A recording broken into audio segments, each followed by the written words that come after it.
কি রে কালো মেঘ, তুই এখনো পড়ে পড়ে ঘুমাচ্ছিস কেন বলতো? আমাদের মেঘদের কি এত ঘুমাতে আছে নাকি বলতো? কি রে, ওঠ বলছি, ওঠ। এই কালো মেঘ, কি হয়েছেটা কি? হ্যাঁ, আমাকে বল তো। এভাবে ঘুমাতে না দিয়ে চিৎকার চেঁচামেচি করছিস কেন? বল বল, কি হয়েছে? আজ না তোর পশ্চিমের আকাশে বৃষ্টি ঝরানোর কথা, তাহলে তুই বৃষ্টি ঝরাতে না গিয়ে ঘুমাচ্ছিস? তাড়াতাড়ি যা বলছি।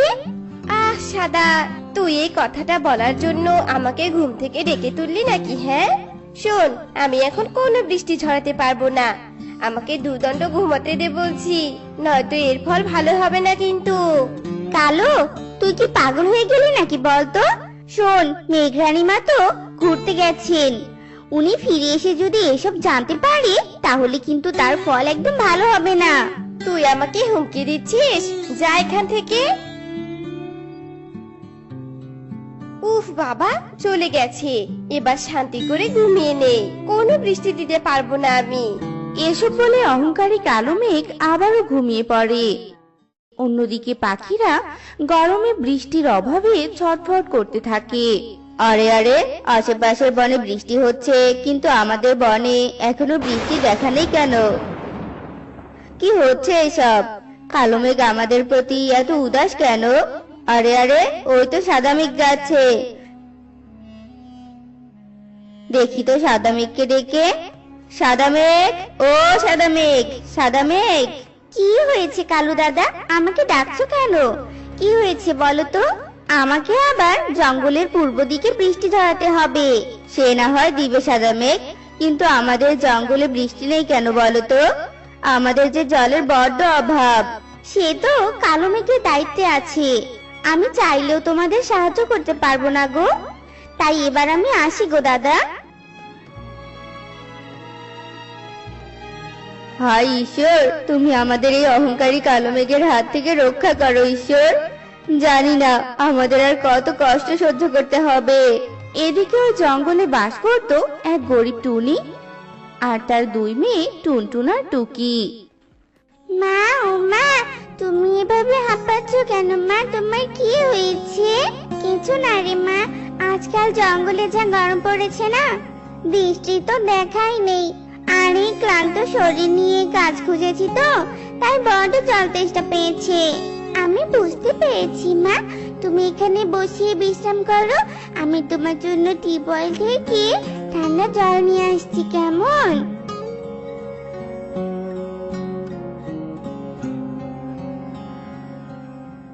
আহা, জলটুকু খেয়ে বড্ড শান্তি পেলাম রে মা, একদম মন প্রাণ জুড়িয়ে গেল।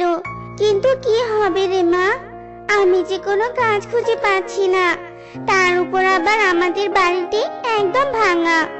আমি কি করব বলতো মা? ও একটা ব্যবস্থা হয়ে যাবে মা, তুমি কোনো চিন্তা করো না তো, ঈশ্বর ঠিক একটা ব্যবস্থা করে দিবেন দেখো। এখন এসব না ভেবে বিশ্রাম করো, যাও। হ্যাঁ রে মা, এদিকে তো আবার জঙ্গলে বৃষ্টি নেই, পাখিদের যা অবস্থা হচ্ছে আজকাল। এভাবেই দিন কাটতে থাকে। একদিন পাখিরা যখন সবাই একসাথে বসেছিল, এমন সময় সেদিক দিয়ে কালো মেঘ যাচ্ছিল। কালো মেঘ, ও কালো মেঘ, একবার এদিকে শুনে যাও দয়া করে। কালো মেঘ, কি হয়েছেটা কি? হ্যাঁ, এভাবে চিৎকার করে ডাকছো কেন শুনি? আমাকে যেতে দাও এখান থেকে। কালো মেঘ, আমাদের বনের বৃষ্টির দায়িত্বে তো তুমি আছো, তাই আমাদের বৃষ্টি দাও কালো মেঘ, নয়তো আমরা যে অসহায় হয়ে যাচ্ছি। তুমি আমাদের সহায় হও। এই এই, আমি কি তোদের চাকর নাকি যে যখন মন চায় তোরা বৃষ্টি চাইবি? হ্যাঁ, বেশি কথা বললে কিন্তু বন্যায় ডুবিয়ে মারবো তোদের আমি, এই বলে দিলাম। কেন কেন কালো মেঘ, তোমাকে তো মেঘরানী আমাদের সেবা যত্নের জন্যই নিয়োজিত করেছেন, তাই না? তাহলে কেন তুমি তোমার ইচ্ছে মতো চলবে বলো? এমন করলে কিন্তু মেঘরানীকে আমরা সব বলে দিব। এই ছোট্ট পাখি ছানা, তুই আমাকে ভয় দেখাচ্ছিস যে মেঘরানীকে বলে দিবি? মনে রাখবি, এর ফল কখনোই ভালো হবে না। এরপর কালো মেঘ বাধ্য হয়ে বৃষ্টি ঝরায় আর রাগে গজগজ করতে করতে চলে যায়। আর পাখিরা এই সামান্য বৃষ্টি পেয়ে ভীষণ খুশি ছিল। এভাবেই তাদের দিন কাটতে থাকে। বোন, এই বোন, তুই এত ভাবছিস কি বলতো? দিদি, আমি ভাবছিলাম কি আমাদের ঘরটা তো অনেক পুরনো, তাই একটা নতুন ঘর বানালে কেমন হবে বলতো তুই? কিন্তু বোন, মায়ের কাছে তো কোনো টাকা নেই। মা পাগলের মতো একটা কাজ খুঁজে বেড়াচ্ছে, সেখানে নতুন ঘর পাবো কোথায় বল? দিদি, আমরা দু বোন যদি মাটি দিয়ে ঘর বানিয়ে মাকে অবাক করে দিতে পারি তাহলে কেমন হবে বলতো? মাটির ঘর? কিন্তু সে তো বৃষ্টির জলে নষ্ট হয়ে যাবে বোন। আরে বোকা, আমরা কি বালু দিয়ে ঘর বানাবো নাকি বলতো? আমরা তো এঁটেল মাটি দিয়ে ঘর বানাবো, তাই অতিরিক্ত বৃষ্টি ছাড়া একদম ঘর নষ্ট হবে না, জানিস? আচ্ছা ঠিক আছে বোন, চল মাটি এনে ঘর বানাতে থাকি। দুদিনে একদম বাড়ি বানানো হয়ে যাবে আমাদের বল। আচ্ছা ঠিক আছে, চল।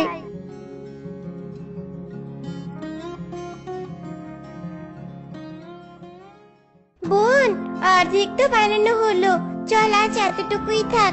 আগে তো এতটুকু রোদে শুকাতে দেই, বাকিটা কাজ শেষ করে দিব। আচ্ছা দিদি, চল। মাকে আগে বলবো না যে আমরা মাটির ঘর বানাচ্ছি, কেমন?